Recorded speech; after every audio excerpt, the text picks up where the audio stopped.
What do you do when your pipe organ gets wiped out by a hurricane? Well, you build back a bigger and better one, of course. And Dexter Kennedy is on our program today, described by the Iceland Monitor as one of the greatest organists of our times, and the Connecticut Public Broadcasting Network saying the finest in the future of American organ performance. Dexter's on to talk not about his performance career per se, although we could spend quite a bit of time on that, but he's here to talk about that fascinating process of designing an instrument that perfectly meets the needs of the church, balancing the interests of congregational song and choral singing, and also repertoire and all the other things that a pipe organ can do, made especially for a specific room, at a certain time in history, for a certain institution. And it's really fascinating material. I think that this is something a lot of people in our field would just die to be able to do. Not to have their organ wiped out by a hurricane, but the process and the ability to say, okay, let's work with people to make this happen. And so it's something not a lot of people get to do. He's gotten to do it. The church is, really has risen Phoenix from the ashes and is going to have a fabulous world-class instrument. So we're going to get right into it with an episode about a Florida man and a hurricane.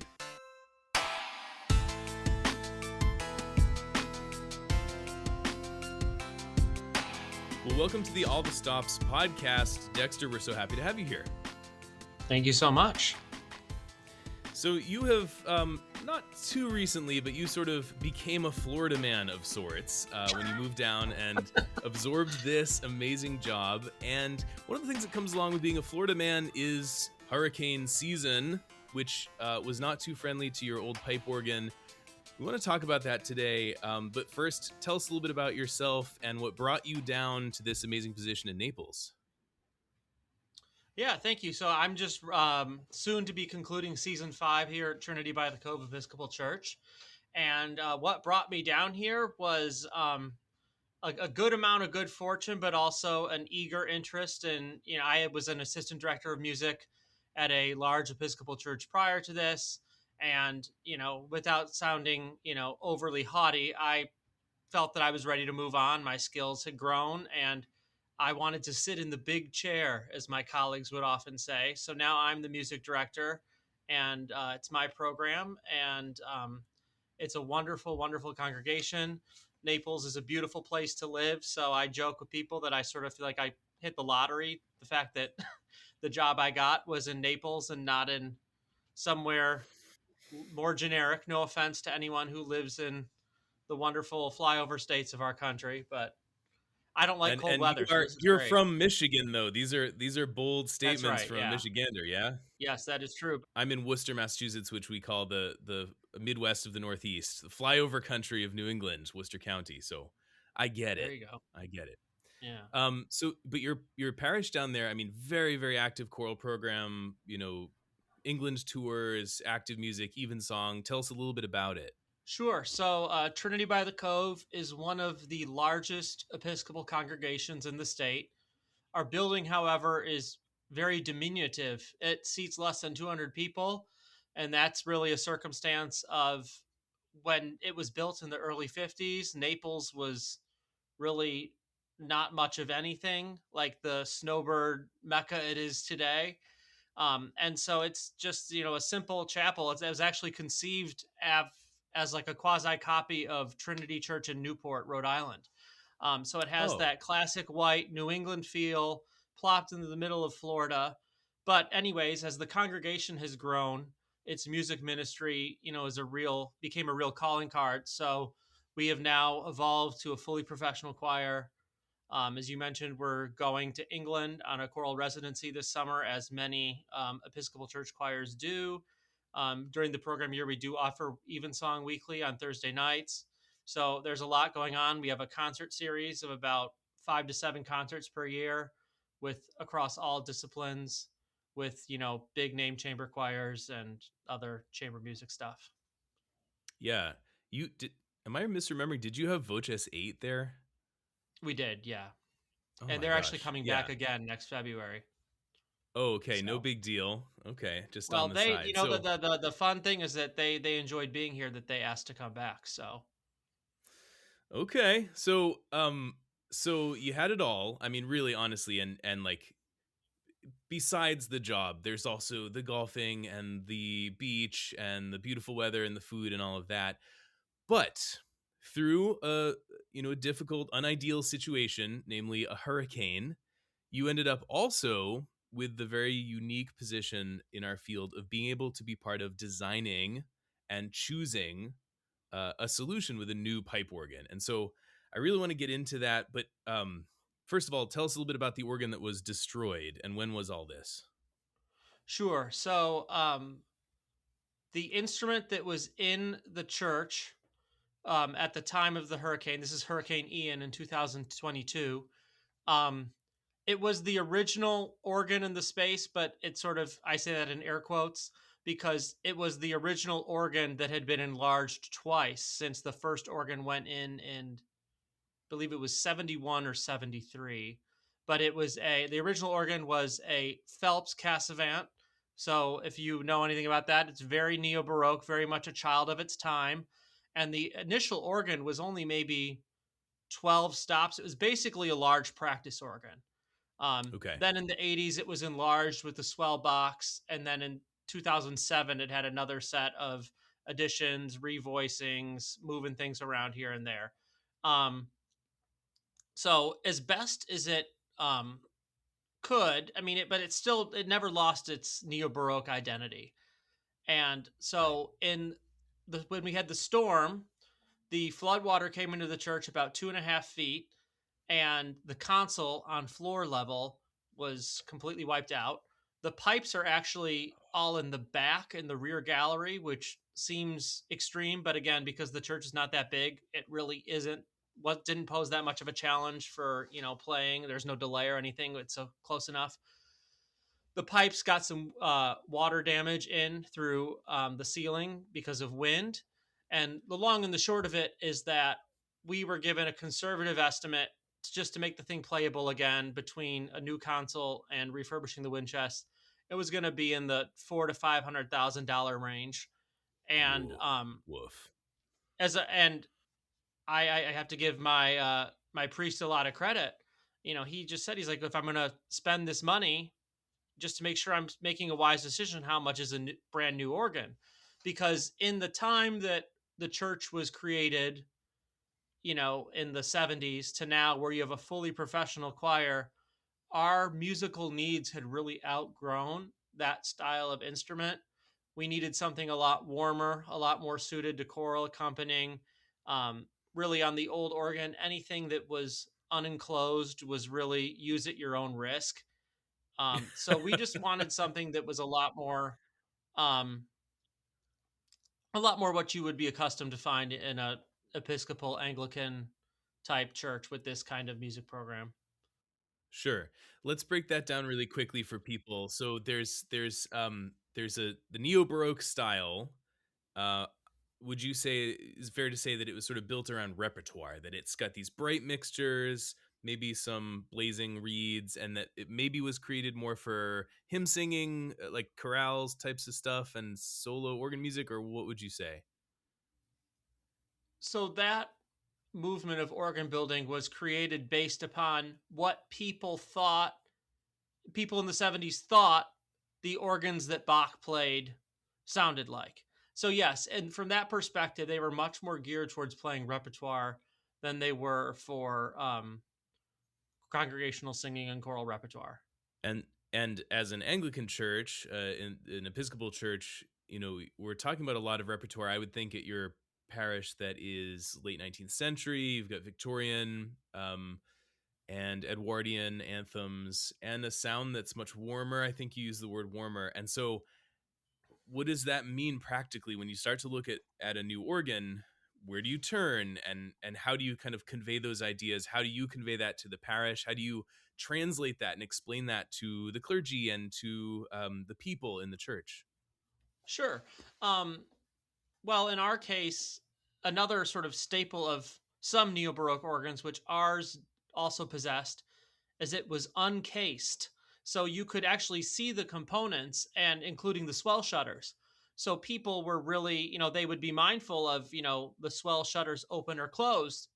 So one of the things I said is we want more swell shutters and we want more of the organ to be volume controllable so that it never comes across as too loud. I mean, the other thing, tonally, it's a lot more 8 foot, it's a lot more based on fundamental pitch, rather than, so you're creating your additive sound by layering unison pitch rather than adding higher successive pitches. That's what gives the organ that screech that's unpleasant to many ears. But in terms of the the selling point, as it were, to the congregation, you know, the biggest selling point was that it was mechanically no longer feasible. And why are we going to put several $100,000 into something that already is 50 years old, already has fallen out of vogue, and already arguably does not support the music ministry of this church as well as it could? So that was, as you said, it's the envy of many of our colleagues. And I certainly, only dreamed of being able to have this opportunity, much less in year 2 of a new position. But, I always say I feel badly under the circumstances in which it happened, but it actually made it relatively simple of a sell. Then it just became, all right, how can we facilitate getting pen to paper on a contract as soon as possible? Because at the time we were looking, organ builders were very, very busy. And I know a couple of the companies I reached out to, they were quoting us 18 to 24 months just for a new console. And so that was part of Wow, it too, 18 was, to if we're going to, 24 months just for the console? yeah, in the case of some, I mean, others were 12 to 18, but everybody was over a year just for a console. Wow. Um, Wow. and so that was the thought, was, aside from the cost perspective, was, well, if we're going to wait 2 years for a new console, what difference does it make to wait 3 for a new organ? Um, the leadership here is very strong. I'm very blessed to have the support where I don't really need to do as much. A lot of these organ projects you hear about, they're decade-long endeavors, between the visioning to the fundraising to the actual implementation. Sometimes the money's raised, but churches have to do interior work, and that gets dragged along. And so the hurricane came in September of 2021, and we were contract signed by beginning of March 2023. Amazing. Wow, that's really impressive. We're going to talk about the whole process of seeking out builders, weighing your options, talking to everybody. But first, we're going to take our first break, and we'll be right back. Today's episode is brought to you in part by Today's Episode, the All the Stops podcast on Patreon, where you can go on for a small subscription fee, get an ad-free version of the show, as well as some bonus content coming soon, and support the back-end costs of making this show possible. If you love what we do here, we would love it if you would consider throwing a couple of bucks our way and supporting these great conversations about the pipe organ and how it works and who plays it and all that good stuff. If you're listening, you know why you're listening. Anyway, patreon.com/allthestopsmedia. Throw a couple bucks our way. It would help a lot. Thank you for listening to the show, and thanks for supporting what we're doing. Today's episode is brought to you in part by Ortloff Organ Company. With instruments from coast to coast, Ortloff Organ Company has gained a strong national reputation for new pipe organs built with meticulous attention to detail, placing the accompaniment of singing first and foremost. Based in Greater Boston, Massachusetts, their thoughtful restoration work, specifically of Skinner and Wurlitzer organs, has also gained high praise. Visit ortlofforgan.com to see their current, past, and upcoming work, and following them on Facebook and Instagram for frequent updates on what's happening in the shop. ortlofforgan.com. So how do you begin the process of searching for the right match for an organ builder? For those listening, there are tons of builders today. People often ask me on TikTok and say, like, are people still building pipe organs? I can't believe they would. Well, the answer is yes. There are lots of companies out there, and there are lots of excellent builders, different styles, different takes, different kind of areas of specialty. What's your first move when you try to begin this process? Where do you go? Yeah, that's a great question. Fortunately, between my degrees and my concertizing, I'd come across a lot of various organ builders and organ styles. So I'd be lying if I said I didn't have ideas rolling in my head. Even so, if I can be as bold to say, when I interviewed for the position here, I said, okay, this organ is not ideal for long term, but if I stick it out long enough, I think this could be doable. And then, a year in, we're in this process. But I will say one of the first decisions that you have to make, or at least I think you should make, because it'll answer a lot of your builder questions, is do you want a mechanical action or an electric action instrument? In our case, because of the configuration of the building, we only had electric action as an option. Okay. So that immediately um, discounted many fine builders that by design only build mechanical action instruments. So knowing that we were going to do electric action, our committee came up with a request for proposal. We sent it out to some of the builders we thought we would be interested in, and then those builders responded, and then it was a series. It really wasn't even Zoom calls. It was mainly just, we want you to come down and take measurements, because you, as an organ builder, you can't tell a client what you're going to build for them without knowing the space, because every space is unique. In our space of our small church, um, the space was a challenge for getting a large enough organ in there, and we actually ended up making some building modifications for the sake of the organ, which we can talk about soon.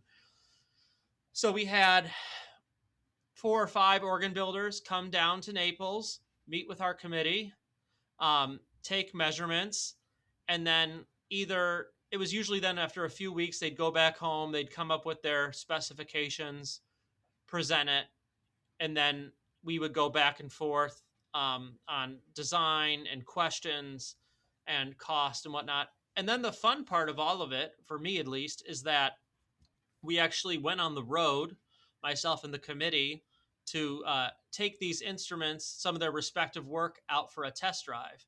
And I felt, to be fair to them, to these organ builders, because we have a smaller church, it's going to be a small instrument. It's not fair to either one of us to go see their biggest cathedral installation. So we said, Right. based on the instrument you designed for us, give us 2 to 4 organs from your resume that you think we should go here. And so we did that.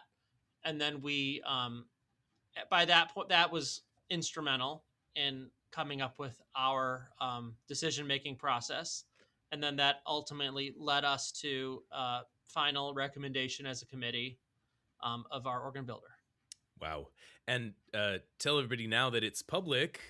Who'd you go with? Yes, well, it's been public since March of 2023, but we will have an organ built by Dobson Organ Builders out of Iowa, which it's actually not fun, but I think interesting and uplifting sort of piece is that they have their own natural disaster resilience story, because their entire shop was lost to a fire in summer of 2021. And I was just, when I first reached out to Dobson, it was just, hey, are you guys even back working yet? I didn't know what to expect. And they said, yeah, as a matter of fact, we're busier than ever. And so I'm really, really honored to be working with them. They do outstanding work and have built in very prestigious locations. They just built an instrument in Australia at an Anglican church in Sydney, and they have organs in orchestra halls, cathedrals, but they also really excel. And I'd argue their company's roots are in smaller instruments. So I'm really excited to see how this one's going to turn out. I am so excited about this too, and I haven't shared it on the podcast, but the very first pipe organ I ever played was a Dobson, and it was a very notable Dobson that they built in the late 90s in Auburn, Massachusetts at the Which I Packagug went and saw Congregational too. Church. Oh, and that was right. That was one of the ones that you went and took a look at. That's the first pipe organ I played, and I still think there's a very good chance that my entire life is as it is now because that's the first pipe organ I saw. Because Very it cool. was amazing. I mean, it's a huge, beautiful case. I know it's not a massive pipe organ, but to an 11-year-old, you're staring up at these pipes and the golden pipe shades and the beautiful cabinetry, and then the sound of it was so delightful and lovely. And while that's a mechanical action instrument, it's very approachable if you were just coming from a piano and you didn't have any experience with it, as I didn't. And I'm just so delighted for you all that you're getting a Dobson. I just Love that. So what's the status of it now? Have they started work, or when's it going in? So Dobson, when we approached them, they said they were very honest, and they're a small company. They build one organ at a time, and not counting the organ in Sydney that was currently being worked on, there were two more churches ahead of us in line before they could even start on ours. So I anticipate that work on ours will begin maybe on the fringe by the end of this year and in earnest by the start of next year, um, when they fully install the organ before us. Our organ is not huge, so it's not going to take them that long to build, relatively speaking. But sort of an interesting and, serendipitous way of this project unfolding. When I first heard that it was going to be a 4-year wait, I said, okay, well, we just lost our organ to a hurricane. This is going to be a near impossible sell to this committee, right? And it turned out that Dobson's work stood high enough that the committee was comfortable with the wait. That being said, so we signed in 2023. In the fall of 2024, we had another hurricane. And albeit it was less significant than the one that, started this whole chain of events off, it still created substantial damage to the church. It displaced us from worshiping in the church for several weeks. And so the leadership of the church has now decided to replicate a new church structure as an exact replica at FEMA elevation grades. So now the new organ is going to be installed into a new building more or less simultaneously, knock on wood, if all the construction parameters fall into place. So it has gone from merely an organ project to the largest capital campaign in this church's history. And those darn hurricanes. Wow. So all that is to say is that, yes, before this new building project, there were some modifications to the existing structure that we were going to make for the organ. Now the organ and the building are being designed for one another. And so I really, it should just be a perfect match. We have an acoustician hired who is helping to ensure that we preserve the sound qualities of the existing building in the new building amidst the construction changes that have naturally happened in the last 75 years. So it really is going to be a pretty monumental process to all witness, start to finish. Wow, what a story. This is incredible. We're going to take our final break. When we come back, we're going to talk about the organ itself and get into some of those delightfully nerdy specifics. So buckle up and stay with us. You know, Anitra, they say the organ is the king of instruments. They do. And given that the king of instruments is the inspiration for all the Stops media, maybe this podcast network is the king of networks. It's possible. What I do know is that people who like organ or church music or classical music or whatever they're currently listening to on this network are pretty smart people. Yep, but smart people don't know everything. And that's why it's helpful that people like us make podcasts to talk about the things we know a lot about. Because we know smart people are smart, so we can help them be smart about more things. In our case, board games. You got it. We're Andrew and Anitra, married parents of 3, and for 10 years we've been talking about playing games with our kids and encouraging you to play games with the kids in your lives. And don't worry, even if you don't know what games are out there, it's more than just Monopoly. Almost 2,000 games come out every year. We're here to tell you all about it. Because we know smart people like organs, but they also probably like board games. You can find the Family Gamers podcast wherever fine podcasts are sold. And all over social media at Family Gamers AA. So we'll see you there, and play games with your kids. So now the part that everybody's been waiting for, I want to talk about the instrument itself. Tell us specifics, the sound of it, some of the favorite stops that are coming, the character of it, the style, and all of those wonderful details. Sure. So we identified 3 main priorities in designing the organ that won't be a surprise to anyone: congregational singing, accompanying, and repertoire. Because the church is so small, and I knew that space for pipes was going to be at a premium, I almost was willing to let the repertoire piece be secondary, but luckily the committee talked me off of this ledge, and they said, we have this wonderful organist. We want to hear Bach in church. No, you will Yeah. not be getting an accompanying machine. You must play repertoire. Okay. So that was all good. But that being said, these organ companies, all the ones we looked at are very comfortable building this style of organ. And what Dobson ended up giving us is a small 3 manual design, but I really have been calling it a 2.5 manual, because instead of your typical great, positive, and swell, it's great, swell, and solo. And the solo Uh-huh. is all, it's all, 5 ranks of all 8 foots. There are a couple Okay. extensions in there. So it's a 2 manual organ with a free keyboard for effects. And actually, I played a Dobson organ at a concert actually immediately after the hurricane, a new installation of theirs in Dubuque, Iowa. That was this same configuration, great swell solo. And it ends up being very flexible. The swell is the largest division of the organ. It's a full swell. Everything you would expect to see on a cathedral organ is there, except for perhaps a Vox Humana, but we'll let that slide. So the swell is the workhorse of the organ. And then when Dobson first pitched the project, they sort of were using the small instruments of E.M. Skinner as a guide. I know you and I both know an organ, particularly in Marquand Chapel at Yale, where there's, 4 or 5 stops on the grate, 4 or 5 stops on the choir. Our grate is a little bit bigger than that, but it has 2 diapasons, but it does not have a mixture. The only mixture is in the swell, which Mm-hmm. will be fine for the building. But it has Yep. some mutations on the principal scale, mutations on the grate, so it will have some chorus bite and clarity to that.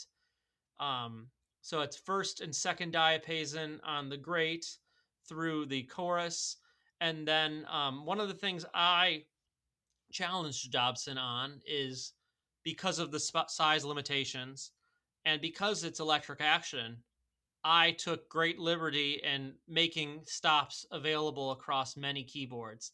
So I'm looking at the stops. Basically, almost all of the solo is playable on the grate. For example, the harmonic flute is located on the solo, enclosed in the box, but of course it's available on the grate for all the literature that calls for that. Um, so yes, that has many. Let's see. The organ itself is 30 ranks, but how many? But Wow. it's 53 stops. So again, making Wow. making use of the electrification, and even some less common things, like for example, I'm just looking at the spec here. There is. So for example, there's a swell stop. The oboe is playable on the solo. So what that means too is you could, I guess, if you wanted to have, and so for example, the cornet is on the solo or on the swell. Excuse me, I'm getting Okay. ahead of myself. So you Okay. could On this. have Yeah. the swell, cornet, and oboe in dialogue with one another on 2 different keyboards, even though they're coming from the same geographical part of the organ. If Okay. that makes sense. And so basically any sort of duet solo combination, one way or another, it's possible to get those separated onto different keyboards.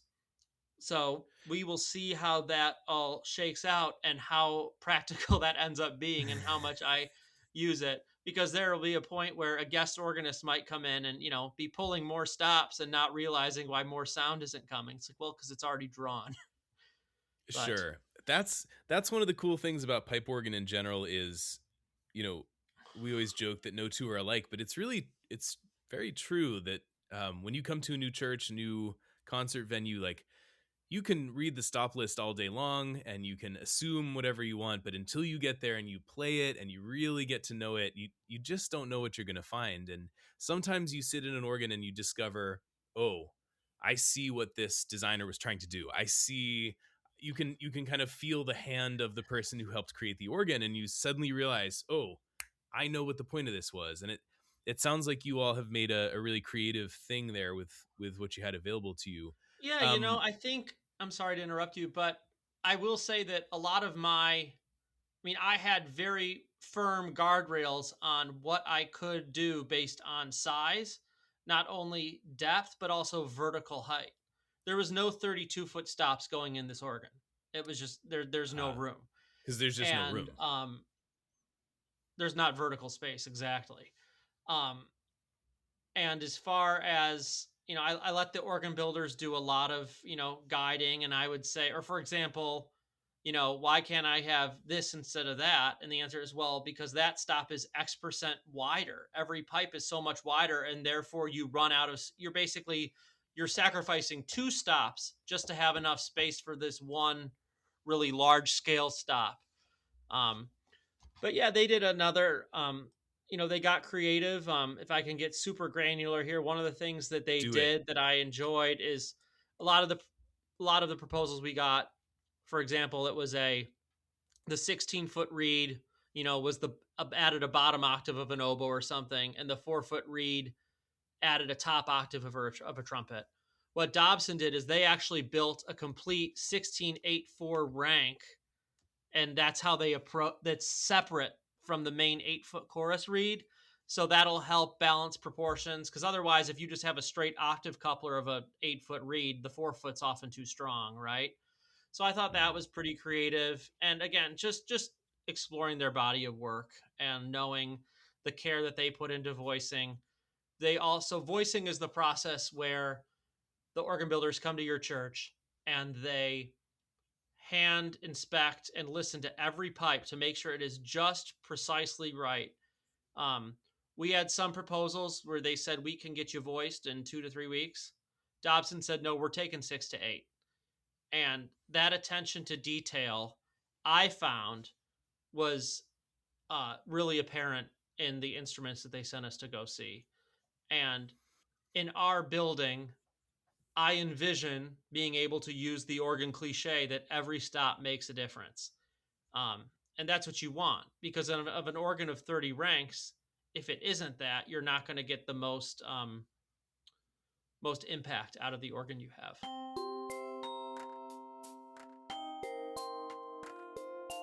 Dexter, you've been so generous with your time today.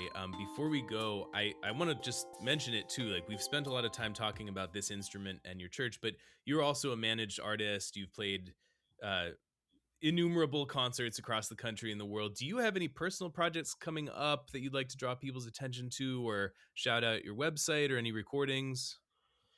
Yeah, thanks for that. Right now, the big sort of professional thing that I've been working on is, in addition to this organ project, is that I'm taking the choir of Trinity by the Cove here over to England for a week of services, which is a big milestone for us.